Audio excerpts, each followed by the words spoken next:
Hello friends. तो आज हम लेके आए हैं अपना 5000 क्वेश्चन की सीरीज़ का चौथा लेक्चर। इसमें सेम प्रोसीजर फॉलो करते हुए कि 20 क्वेश्चन को हम लोग आंसर के साथ देखेंगे, उसके साथ उनके इनमें से कुछ का एक्सप्लेनेशन भी। ठीक है, तो स्टार्ट करते हैं हम लोग अपने पहले क्वेश्चन से। तो इसका आंसर आपको आता है तो आप इसको कमेंट बॉक्स में पोस्ट कर सकते हैं। जैसे पहला क्वेश्चन अपना है, with which does the power to extend or restrict the jurisdiction of court rest. ठीक है, with which does the power to action, किसकी पावर मतलब किसको पावर होता है कि हाई कोर्ट के जुरिडिक्शन को एक्सटेंड करने या रिस्ट्रिक्ट करने के लिए। ठीक है, किसके द्वारा हम लोग कर सकते हैं। तो इसका आंसर अगर आपको आता है कमेंट बॉक्स में मेंशन कर सकते हैं। तो इसका आंसर है विद द पार्लियामेंट। ठीक है, पार्लियामेंट के द्वारा उसको हम लोग एक्सटेंड या रिस्ट्रिक्ट कर सकते हैं। मतलब हाई कोर्ट रेस्ट जो मतलब हाई कोर्ट के अलावा जो डिसीजंस हैं उनको एक्सटेंड या रिस्ट्रिक्ट कर सकते हैं, तो वो उसको हम कर सकते हैं विद द पार्लियामेंट। ठीक है, विद द पार्लियामेंट के द्वारा कर सकते हैं। ठीक है, अब नेक्स्ट क्वेश्चन अपना है कि गोबर gas contains mainly which gas. गोबर gas contain mainly which gas. तो ये तो अगर आप गांव गए होंगे तो आप देखे होंगे गोबर गैस। ठीक है, जगह जगह होते हैं, क्या होते हैं, लोग यहाँ जानवर होते हैं, गाय भैंस बकरी ऊँट, जगह जगह हिसाब से। तो वो एक जगह डंप करते रहते हैं, एक रेक्टेंगुलर शेप का सर्कुलर शेप का होता है। फिर वहाँ पे एक पाइप लगा रहता है, तो वहाँ पे अंदर प्रोसेसिंग होती है, बड़ा टैंक होता है। इस प्रोसेसिंग के बाद एक मैन्योर निकलता है, खाद, जो बाहर एक रेक्टेंगुलर या कभी कभी ऐसे ही छोड़ दिया जाता है, ऐसे मतलब निकल जाता है, तो वो एक खाद होती है। उस खाद को वापस किसान अपने खेतों में यूज़ करते हैं। ठीक है, तो एक अच्छी चीज़ है। तो गोबर गैस के बारे में हमको पता होना चाहिए। तो गोबर गैस क्या है, तो गोबर गैस क्या बोलते हैं, इट प्रोड्यूसेस, अगर गोबर गैस की बात की जाए तो ये it produces gas from organic matter in absence of oxygen. ठीक है, गोबर gas absence of oxygen gas produce करता है। ठीक है, अब्सेंस ऑफ ऑक्सीजन प्रोड्यूस करता है। लेकिन क्वेश्चन हमारा पूछ रहा है गोबर gas contain mainly which gas. ठीक है, तो इस तरह में आप पढ़ेंगे तो मेनली इस तरह के जहाँ पे कंडीशन आती है तो वहाँ पे गैस कौन सी होती है, मीथेन। ठीक है, मीथेन गैस होती है आंसर में। अब देखो कहीं कुछ कुएँ होते हैं, ठीक है, वहाँ पे भी बोलते हैं कभी कभी इंसान, कुछ लोग गए उतरे कुएँ साफ़ करने के लिए, उसमें मर गए। तो क्या होता है कि जहाँ पे चीज़ें सड़ने लगती हैं और एयर का वेंटिलेशन नहीं होता है ऑक्सीजन का, तो वहाँ पे मीथेन गैस बनती है। ठीक है, तो ये हो गया। इसके अलावा जो गोबर गैस होती है ये रिन्यूएबल एनर्जी सोर्स है। ऐसा नहीं कि गोबर गैस ख़त्म हो जाएगी कभी, जब तक गोबर है तब तक गोबर गैस है। ठीक है, तो ये गोबर गैस का अपना हो गया। नेक्स्ट क्वेश्चन आते हैं, विच इज़ द बिगेस्ट पीएसयू या जिसको बोलते हैं public sector undertaking in the country. Which is the biggest public sector company, public sector undertaking in the country. तो वो कौन सा है, वो है अपनी railway.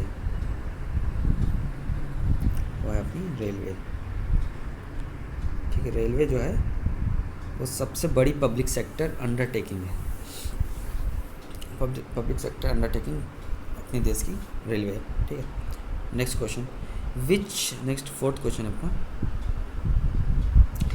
Which rock is transform into marble. Which rock is transform into marble. अब देखिए इस तरह के क्वेश्चन आपके बहुत आते हैं एग्ज़ाम में। ठीक है, विच रॉक ट्रांसफॉर्म इनटू मार्बल, या marble comes from which marble, which rock. ठीक है, तो मार्बल के लिए इसका ग्रेफाइट का आ सकता है, ग्रेनाइट का आ सकता है, स्लेट का आ सकता है। तो इनका आप एक बार देख लीजिएगा। ठीक है, कि किस रॉक से कौन सा मतलब मार्बल बन रहा है कि स्लेट बन रहा है, एक बार आप इसको देख लीजिए। तो इसका आंसर आपको आता तो आप इसको कमेंट बॉक्स में मेंशन करिए। तो which rock is transform into marble, तो आंसर है limestone transform into marble. ठीक है, अब नेक्स्ट क्वेश्चन है अपना फिफ्थ क्वेश्चन है, which English man was the fellow of Gandhi ji in South Africa में कौन सा अंग्रेज आदमी, मतलब अंग्रेज, ठीक है, गांधी जी का साथी था, साथ काम करता था? तो ये भी बहुत इंपॉर्टेंट क्वेश्चन है, क्योंकि लोग जल्दी इसको इग्नोर कर देते हैं, क्योंकि अब इतना कौन याद करेगा वहाँ उसका साथी, इनके साथी कौन थे। तो ये चीज़ आपको पता होना चाहिए, क्योंकि जनरल क्वेश्चन ही पेपर में आ जाता है। तो इसका आंसर अगर आपको पता है तो कमेंट बॉक्स में मेंशन करिए, अदरवाइज़ मैं तो बता ही रहा हूँ। तो वो इंग्लिश मैन थे, कौन थे? पोलैक थे वो, English man Pollock. Shaun Pollock, कुछ लोग जानते होंगे, एक क्रिकेटर भी था, वो नहीं थे, उनका नाम याद करने के लिए आप शॉन पोलैक याद कर सकते हैं, ठीक है। शॉन पोलैक कहाँ के थे? साउथ अफ्रीका के थे।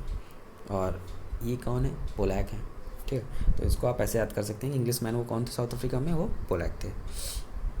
अब नेक्स्ट क्वेश्चन है, by which number the quality of gasoline sample is determined, ठीक है। जो गैसोलीन की क्वालिटी है वो किससे हम लोग डिटरमाइन करते हैं? तो ये आपको पता जरूर होना चाहिए, ये जनरल भी चीज़ है, कोई पूछ लेता है कभी कभी। तो इसका आंसर है ऑक्टेन नंबर, ठीक है। ऑक्टेन नंबर से, ठीक, किसी गैसोलीन की क्वालिटी हम लोग ऑक्टेन नंबर से बता सकते हैं, ठीक है, कि उस किस क्वालिटी का है, अच्छी क्वालिटी का है, ख़राब क्वालिटी का है, एकदम वर्स्ट क्वालिटी का है, ठीक है।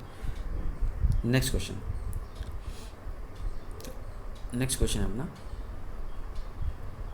Due to bite of mad dog the disease hydrophobia is caused by which virus, ठीक है। Due to bite of mad dog the disease, मतलब अगर जब कुत्ता काट लेता है तो एक हाइड्रोफोबिया, लोग पानी से डरते हैं।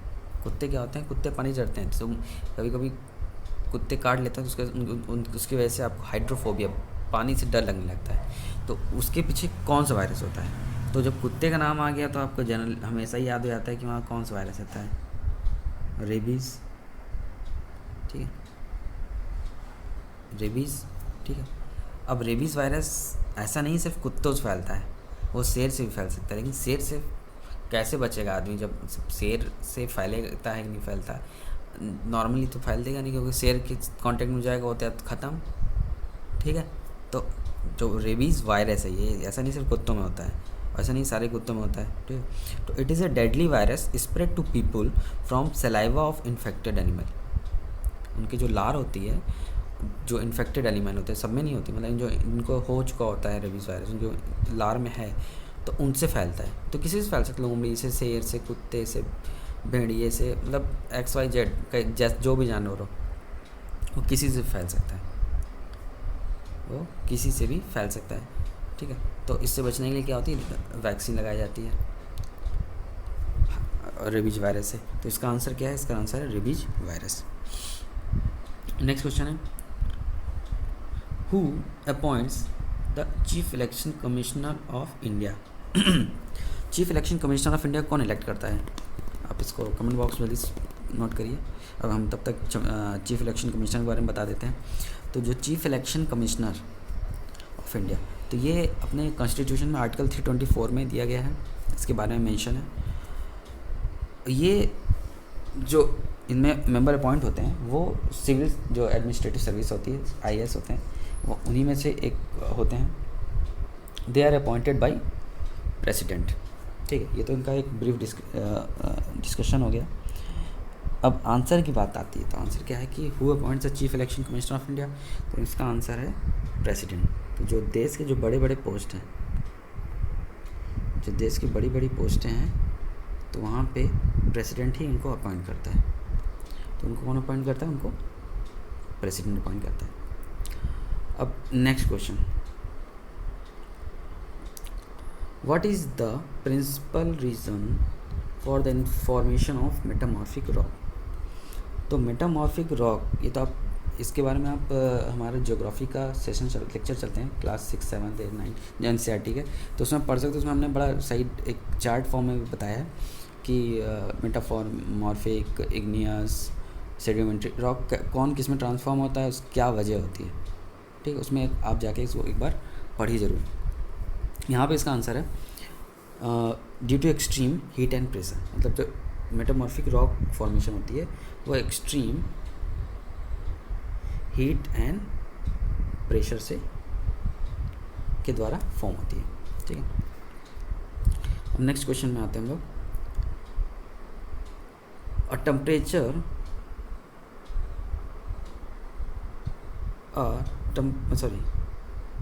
हाँ 10th क्वेश्चन है। Who said I therefore want freedom immediately this who said I therefore want freedom immediately this very night before dawn it can be had। ठीक है, ये किसने कहा था? तो ये आंसर एक कोट है, इन्होंने जो लोग बोलते थे। तो ये आंसर है इनका महात्मा गांधी। इसका आंसर है महात्मा गांधी। इसका आंसर महात्मा गांधी। नेक्स्ट क्वेश्चन पे आते हैं हम लोग। At a temperature at which both Fahrenheit and centigrade scale have the same value। ठीक है, तो इसके लिए आपने C/5 इक्वल्स टू F-32/9 ये फॉर्मूला पढ़ा ही होगा। ठीक है, तो अब इससे निकाल लेंगे कि कहाँ पे C इक्वल्स टू F होगा, कहाँ पे C इक्वल्स टू F होगा। तो जब इसे आप निकालेंगे तो निकलेगा -40 डिग्री सेल्सियस पे जो फ़ारेनहाइट है वो और centigrade scale they have the same value. Next आते हैं 12th क्वेश्चन में। With which is the tennis court oath associated. Tennis court oath किससे एसोसिएट है, मतलब टेनिस कोर्ट ओथ का इसका एसोसिएशन कहाँ स्टार्ट हुआ था?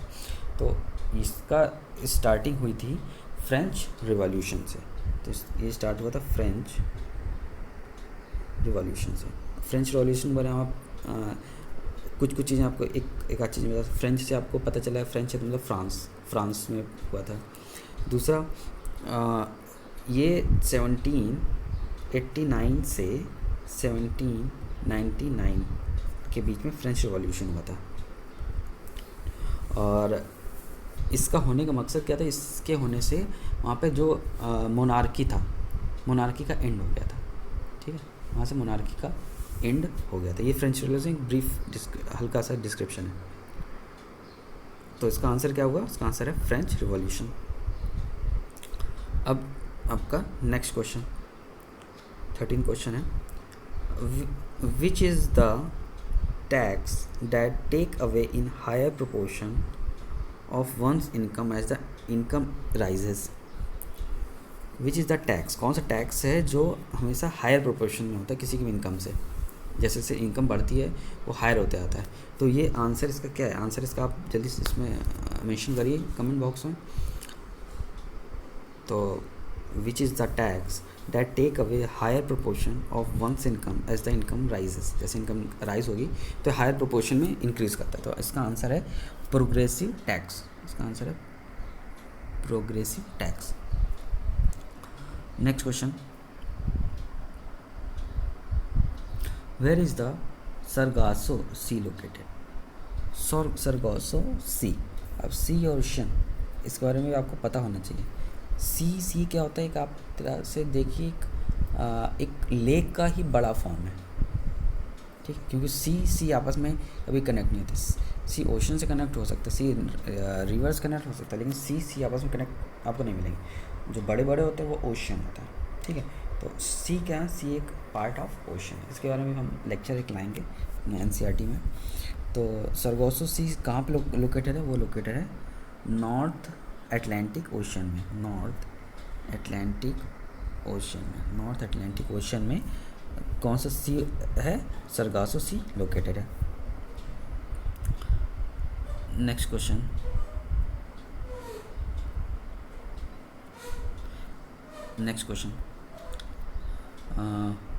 Who was merited that Kipps mission was post-dated check on a crashing bank? ठीक है, who commemorated that Cripps mission? किसने कहा था? जो क्रिप्स मिशन जब अंग्रेज थे ब्रिटिश काल में जो क्रिप्स मिशन लाए थे ब्रिटिशर्स, तो वो उन्होंने बोला था कि ये एक पोस्ट डेटेड चेक है, बाद में दिया गया चेक है, पोस्ट डेटेड चेक है। अनेक किसी क्रैश होता बैंक जिसकी जो बैंक एकदम उस पर अपने ख़त्म होने पे, ठीक है। तो ये कहा था, आंसर आप इसको नोट कर बताइए, हम इसको इसके बारे में कुछ कुछ आपको बता देते हैं। तो ये अंग्रेज़ों ने कहा था, ये तो पता ही अंग्रेज़ों ने कहा था, ठीक है, कि मतलब ये अंग्रेज़ों के लिए कहा गया था, ठीक है, अंग्रेज़ों के लिए कहा गया था। और ये कहा था महात्मा गांधी ने, उन्होंने इसलिए कहा था क्योंकि ये हुआ था कि अंग्रेज ब्रिटिशर्स लाए थे 1942 में, ठीक है। उस समय क्या था, उस समय सेकेंड वर्ल्ड वॉर चल रहा था, उनको इंडियन कोऑपरेशन की, इंडियन सोल्जर्स की ज़रूरत थी। इसके लिए वो क्रिप्स मिशन लाए थे जिससे इंडियंस इनके साथ वॉर में पार्टिसिपेट हों। तो इसीलिए गांधी ने कहा था ये पोस्ट डेटेड चेक है, ये बोलते हैं कि हाँ आपको वेलफेयर करेंगे, हाँ आपको आज़ादी दे देंगे, लेकिन उन्होंने कहा था ये क्रैश होता है, मतलब जब ये खुद ही टूट रहे हैं, ख़त्म हो रहे हैं, तो ये हमको आज़ादी क्या देंगे, हम इनसे आज़ादी खुद छीन लेंगे, ठीक है, इसलिए उन्होंने इसको बोला था।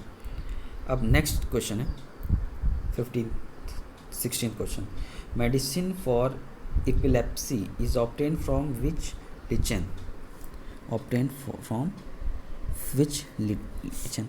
अब एपिलेप्सी होता क्या है, एपिलेप्सी क्या है, एक ये होती है ब्रेन की वजह से आती है, ठीक है, ब्रेन में एबनॉर्मल एक्टिविटीज़ के कारण आती है, ठीक है। तो epilepsy comes due to abnormal activities in brain, it can come by genetic changes, by injury to their head, or by infectious disease, ठीक है, and there are much more symptom, much more cause due to which epilepsy can come to any person, ठीक है। तो ये brain की वजह से होती है, आपको पता होना चाहिए। वो आंसर इसका क्या, आंसर ये है कि medicine for epilepsy is obtain from which lichen, तो इसका आंसर है परमेलिया, इसका आंसर है परमेलिया, इसका आंसर है परमेलिया, ठीक है। अब नेक्स्ट क्वेश्चन में आते हैं हम लोग, up to how much age can the member of UPSC function, up to how much age can the members of the Union Public Service Commission function, ठीक है, मतलब यूपीएससी में जो लोग जाते हैं वो कितनी एज तक वहाँ पे मेंबर उसके रह सकते हैं। तो इसका सिंपल आंसर है 65 year age, 65 years of age, ठीक है, 65 ईयर। नेक्स्ट है आपका question, which type of glass is use for making glass reinforced plastic, glass reinforced plastic के लिए किस तरह का ग्लास यूज़ किया जाता है। तो उसका आंसर, इसका आंसर आप भी खोजिएगा, इसके बारे में और देखिएगा। इसका आंसर है क्वार्ट्ज ग्लास। जैसे आपने क्वार्ट्ज पढ़ा है, क्वार्ट्ज ग्लास भी एक तरह से ग्लास होता है, इसका यूज़ किया जाता है मैन्युफैक्चरिंग करने में। जो रेनफोर्स्ड ग्लास है, मतलब रेनफोर्स्ड प्लास्टिक ग्लास है, उसका मैन्युफैक्चरिंग में इसका यूज़ किया जाता है। नेक्स्ट क्वेश्चन है, which is the largest known ocean depth which lies in the Pacific ocean, largest known depth कौन सी है। तो देखिए इसके बारे में कुछ बताया जाता है। लार्जेस्ट नोन डेप्थ इसको इसलिए बोला जाता है अगर वर्ल्ड हाईएस्ट पीक की बात की जाए, ठीक है, वर्ल्ड हाईएस्ट पीक, ठीक है। अगर इन लैंड और इन सी दोनों को अगर डिस्क्रिमिनेट नहीं कर रहे हैं तो मैरियाना ट्रेंच की जो डेप्थ है या हाइट है सबसे ज़्यादा है मैरियाना ट्रेंच की, वो उसकी हिमालय एवरेज से भी ज़्यादा है, एवरेज 8848 मीटर है, तो मैरियाना ट्रेंच 11033 मीटर। तो उसी बारे में बात करें कि विच is the largest known ocean depth, तो ये चाहे लिख के आ सकता है मैरियाना ट्रेंच बोल सकता है, या तो उसकी लेंथ लिख देगा 11033 या 11,000 समथिंग, कुछ भी और लिख सकता है, क्योंकि कुछ कुछ मीटर तो हमेशा बढ़ते रहते हैं। अब लास्ट क्वेश्चन है आज के इसका, at which one place did Mahatma Gandhi did first satyagraha in India, Mahatma Gandhi ने पहला सत्याग्रह मतलब इंडिया में पहला सत्याग्रह कब किया था, ठीक है। तो वो था चंपारण सत्याग्रह। चंपारण सत्याग्रह महात्मा गांधी ने सबसे पहला सत्याग्रह था जो उन्होंने इंडिया में किया था। अब इसके बारे में कुछ बता दिया। चंपारण सत्याग्रह था फार्मर्स की अपराइजिंग के लिए किया था। जो बड़े बड़े इंडस्ट्रीज थे और ब्रिटिशर्स थे, उन्होंने फार्मर्स पे इतना लोड दे दिए, इतने उनसे कर्ज वो लेते थे फार्मर्स, तो चुकाने चक्कर में ज़मीनें ले लेते थे। तो उससे बचाने के लिए कि उनको क्या था, उन पे एकदम उनकी हालत ख़राब कर दी थी, मतलब बहुत वसूली कर करके टैक्सेस ले लेके। तो उनके वेलफेयर के लिए इन्होंने चंपारण सत्याग्रह किया था। और ये कब किया था? 1917 में। उनका पहला गांधी जी का पहला सत्याग्रह भी यही था। तो आज के 20 क्वेश्चन आपके हो गए। और आप इसमें कोई डाउट हो, कुछ आपको कंफर्टेबल नहीं लगा, तो आप उसको भी मेंशन कर सकते हैं। सो अगर आपको अच्छा लगा तो please comment, like, share and subscribe my channel. So जिससे हमको और वीडियो बनाने की हिम्मत बने कि हम और वीडियो बनाएं और आप उसको पढ़ें, आप तक और नॉलेज पहुंचाएं। Okay, thank you very much.